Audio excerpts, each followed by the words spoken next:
देख रहे हैं सुदर्शन न्यूज। और सरकार की नीतियों और योजनाओं के बारे में गलत जानकारी देकर देश के खिलाफ, संविधान के खिलाफ और सिस्टम के खिलाफ भड़काता है। अब उस पीएफआई पर मोदी सरकार ने बड़ी कार्रवाई की है और उसे प्रतिबंधित कर दिया है। वहीं मुस्लिम राष्ट्रीय मंच के जिला संयोजक राव मुशफ्फर अली पुंडीर ने पीएफआई पर प्रतिबंध लगाने पर भारत सरकार का दिल की गहराइयों से आभार व्यक्त किया। आपको बता दें, राव मुशर्रफ पुंडीर ने मोदी सरकार का आभार व्यक्त किया और फैसले का स्वागत भी किया है। और ये तस्वीरें हम आपको दिखा रहे हैं। जब कार्रवाई हो रही थी पीएफआई पर एनआईए की, तो देश भर में जो पीएफआई के आतंकी हैं वो सड़कों पर उतर आए थे और बौखलाहट के मारे प्रदर्शन कर रहे थे। तो सुदर्शन न्यूज की खबर का बड़ा असर हुआ है और पीएफआई अब टाटा बाय बाय हो गया है। पीएफआई पर बैन लग गया है। और इसी पर कुछ प्रतिक्रिया सामने आ रही, सुन लेते पहले।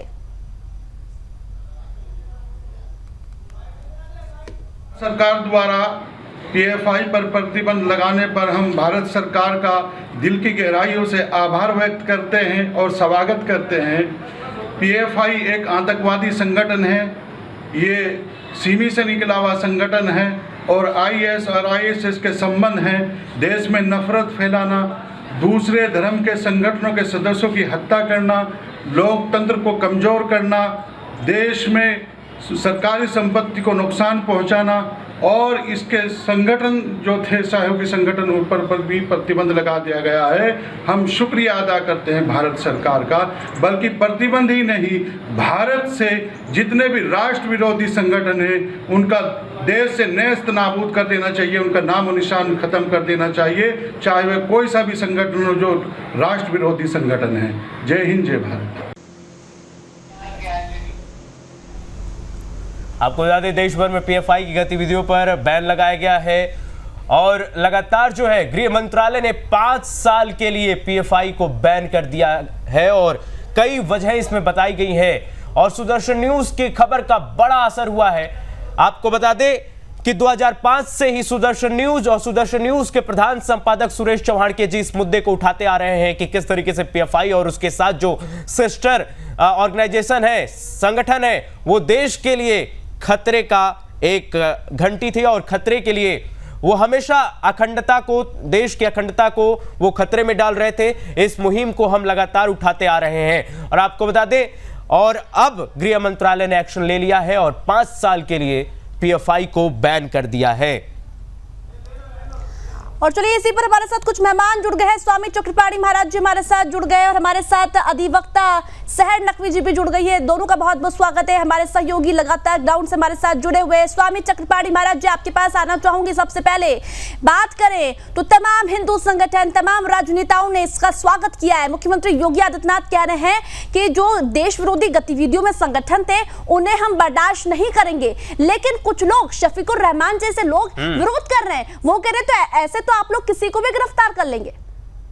देखिए, सबसे पहले तो मैं आपको और आपके चीफ एडिटर माननीय चौहान साहब को मैं बहुत बहुत बधाई दूंगा, धन्यवाद दूंगा आपके पूरे चैनल को। जिस प्रकार से पीएफआई के खिलाफ शुरू से सुरेश जी ने एक जागरूकता फैलाई, उनको बेपर्दा करने का प्रयास किया, उसमें तमाम हिंदू संगठनों ने साथ दिया। निश्चित रूप से उस विचारधारा की जीत है, राष्ट्रवाद की विचारधारा की जीत है, जिन्होंने शुरू से कहा कि पीएफआई किस प्रकार से देश विरोधी भावना भड़का रही है। वे सर्वविदित है कि जिस समय कानपुर में महामहिम राष्ट्रपति जी थे, वहां पे माननीय प्रधानमंत्री थे, उस समय कैसे पत्थरबाजी करके देश को बदनाम करने का विश्व स्तर में प्रयास किया।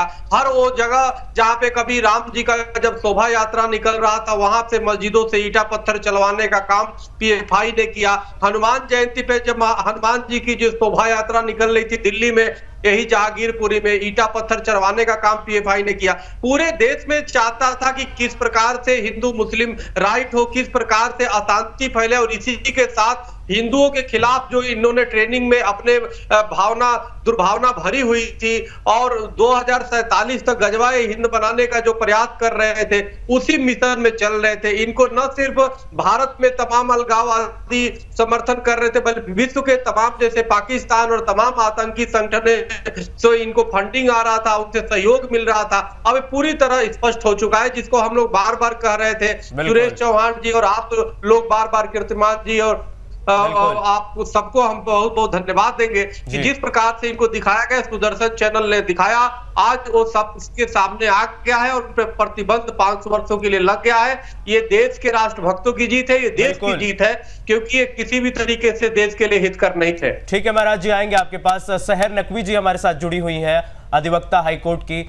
सहर जी, जिस तरीके से समाजवादी पार्टी के नेता, एक कथित नेता हैं शफीकुर रहमान, कह रहे थे कि पीएफआई का आखिर जुल्म क्या है, क्यों इस तरीके से उस पर कार्रवाई की जा रही है, वो देश के लिए क्या खतरा कर रहा है, क्या पैदा कर रहा है, तो कहीं ना कहीं देखें तो एक करारा तमाचा है ऐसे लोगों पर ये बैन। जी जी, ये एक तमाचा, ये आतंकवाद चेहरे पर जी शफीकुर रहमान साहब को आखिर मुझे ये जैसे संगठन बैन हो रहे हैं, तो समाजवादी सपा को अगर तकलीफ हो रही है, कहीं ना कहीं समाजवादी पार्टी के सभी नेताओं को तकलीफ हो रही होगी।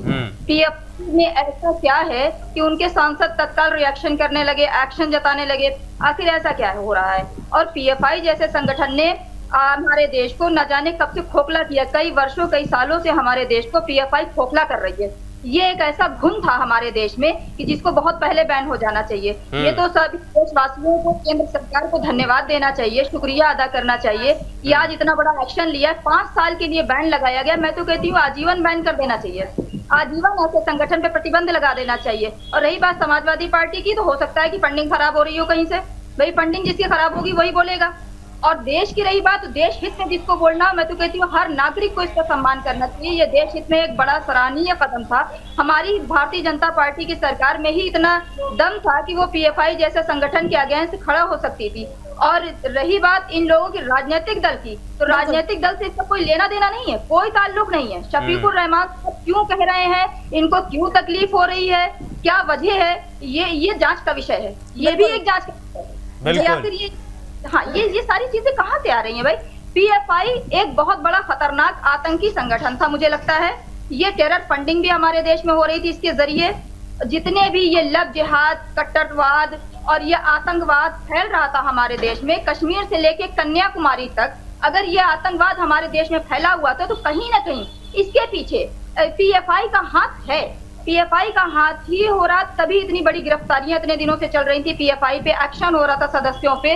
आज ये पीएफआई को बैन किया गया है, तो मुझे लगता है कि राहत और सुकून तो मिलेगा हमारे देश को। ये कट्टरवाद और आतंकवाद से कुछ राहत मिलेगी। और जिसकी फंडिंग खत्म होगी, अगर माना कि फंडिंग खत्म हो जाती है, तो ये आतंकवाद भी ऑटोमेटिक खत्म हो जाएगा। इसके तरह मैं तो कहती हूँ, मैं मांग करती हूँ भारत सरकार से कि और भी संगठन। सहर नकवी जी, आप बिल्कुल सही कह रही, 5 साल नहीं बिल्कुल हमेशा के लिए पीएफआई को बैन कर देना चाहिए।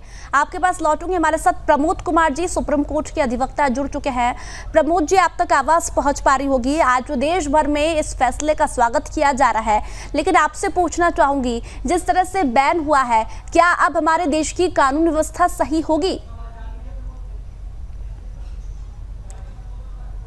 प्रमोद जी, आप तक मेरी आवाज पहुंच पा रही है? चलिए, शायद प्रमोद जी तक मेरी आवाज़ नहीं पहुंच पा रही, जल्दी उन्हें जोड़ने की हम कोशिश कर रहे हैं। लेकिन राजपाल, आपके पास आना चाहूँगी। देखिए, जिस तरह से पीएफआई पर बैन लगा है 5 साल के लिए, उसमें तमाम जो लोग हैं वो उस फैसले का स्वागत कर रहे हैं, लेकिन कुछ नेता जो कि इसका विरोध कर रहे हैं। अभी नकवी जी ने जैसे बताया पीएफआई पे बैन पूरी तरीके से होना चाहिए, तो मैं इस बात पर ध्यान दिलाना चाहता हूँ, क्योंकि पीएफआई ने जिस तरीके से 8 संगठनों का जो मकड़ जाल बिछा रखा था, ये स्टूडेंट के बीच में जाते थे तो सीएफआई नाम से बना लेते थे, वुमेन्स के बीच में काम होता था तो वुमेन्स फेडरेशन बना लेते थे। तो ये एक तरीके से दलितों के नाम पे भड़काते थे। और इनकी छात्र राजनीतियों के बीच में अच्छी पकड़ थी। इसी के का परिणाम है, अगर आप जामिया में हिंसा देखें या जो शाहीन बाग का जो पूरा आंदोलन देखें, शाहीन बाग का पूरा आंदोलन इन्होंने पीएफआई ने फंडिंग की और पीएफआई ने उस साजिश को भड़काया। इसी का परिणाम था कि सीए एनआरसी जैसे आंदोलन ने देश में दंगा भड़काया। दिल्ली में जिस तरीके से जो साजिशें की गई, आगजनी की गई, घटनाएं को अंजाम दिया गया, ये सब पीएफआई की जड़ों का ही परिणाम है। और अब बात करें पीएफआई की मध्य प्रदेश के, तो पीएफआई ने मध्य प्रदेश में भी बहुत जड़ें जमा रखी हैं। पहले सिमी का जो गढ़ भोपाल और इंदौर रहा करता था, वो पीएफआई ने अभी भी कंटिन्यू बना करके रखा था। और पीएफआई की खास बात एक ये है कि पीएफआई हर बार नाम बदल करके आता। तो एक पीएफआई को ये बैन कर दिया गया 5 साल के लिए, ये अच्छी बात है। लेकिन पीएफआई, क्योंकि लोग कहते हैं कि संगठन खत्म हो जाते, लेकिन संगठन के लोग तो कहीं ना कहीं छिपे रहते। तो बिल्कुल महाराज जी आपके पास जी महाराज जी आपके पास आना चाहूंगा। महाराज जी, ये पूरे आज देखे जिस तरीके से कार्रवाई हुई है और ताबड़तोड़ एक्शन हुआ है, हम लगातार इसकी मांग उठाते आ रहे थे कि इस पर कार्रवाई होना चाहिए। ये कहीं ना कहीं देखें कि आज हर राष्ट्रवादी की जीत है, हर सनातनी की जीत है, जो इन खतरनाक मंसूबे वाले लोगों को जिस तरीके से बैन किया गया है। जी कीर्तिमान जी, बिल्कुल आप ठीक बोल रहे हैं और इसी पे बिल्कुल सरकार ने उस चीज को माना है आज। और मैं सरकार को भी आभार व्यक्त करता हूं, सरकार के ने जो कदम उठाया है, माननीय अमित शाह जी गृह मंत्री जी ने और केंद्र सरकार ने, निश्चित रूप से बहुत ही सराहनीय कदम है। देर आए दुरुस्त आए। जबकि इस पे प्रतिबंध की इनके जो पीएफआई के जो पाप थे और देश में किसी भी तरीके से चाहते थे गजवाए हिंद बनाने का, कट्टरपंथी जो विचारधारा को फैला रहे थे, इसे काफी वर्ष पहले से सुदर्शन चैनल उसको उजागर कर रहा था। माननीय सुरेश चौहान जी उसको कह रहे थे, हम लोग अपने मंच के माध्यम से कह रहे थे। तो शुरू से हम लोगों ने प्रयास किया, सुरेश चौहान जी ने प्रयास किया कि किसी भी तरीके से पीएफआई पे प्रतिबंध लगे। तो काफी समय थोड़ी लग गई, लेकिन देर आए दुरुस्त आए। मैं सरकार को बधाई दूंगा। और इसमें जो आपके चैनल ने, हमारे सुदर्शन चैनल ने जिस प्रकार से पीएफआई पे प्रतिबंध लगाने के लिए जो पहल किया शुरू से, निश्चित रूप से आज राष्ट्रभक्तों की जीत हुई है, आज उस विचारधारा की जीत हुई है जो देश को रक्षा की। महाराज जी, मैं आपके पास लौट रही हूँ। इस वक्त मुख्यमंत्री योगी आदित्यनाथ के पास चलते हैं, वो लोकार्पण कर रहे हैं।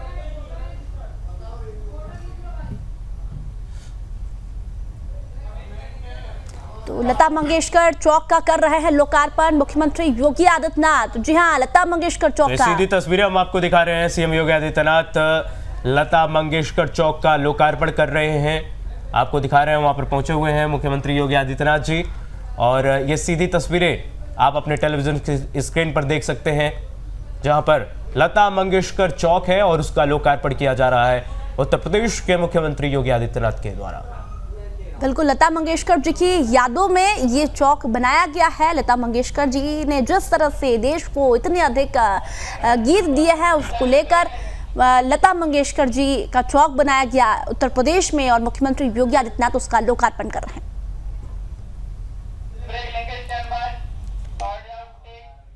चलिए फिलहाल लेते हैं एक छोटा सा ब्रेक। आप कहीं मत जाइए, देखते रहिए सुदर्शन न्यूज।